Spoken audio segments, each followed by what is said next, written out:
So one of the first things that you can do, and again, this is something you can clearly do with tracing paper, is just trace his features.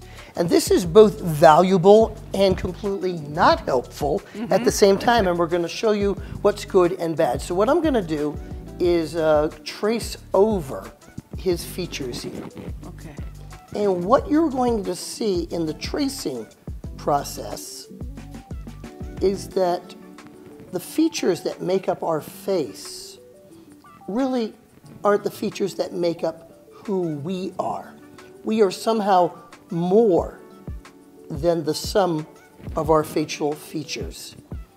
Now, was that kind of profound, Shahar? Very profound, very profound. You see, so that's sort of bonus material we get here at Creative Mondo, that we get to be not just artistic, but we get to be profound.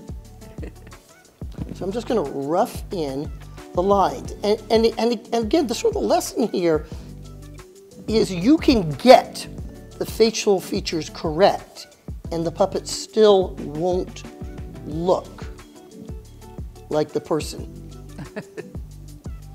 And that's why I say when you do a puppet look-alike, that's sort of a feature for feature match. Also just imply the teeth there. It doesn't always come out a feature for feature match.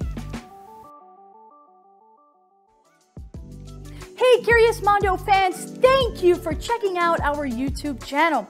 Don't forget to subscribe. Also, check out the other videos in the channel for some fabulous tips, techniques, and interviews with artists.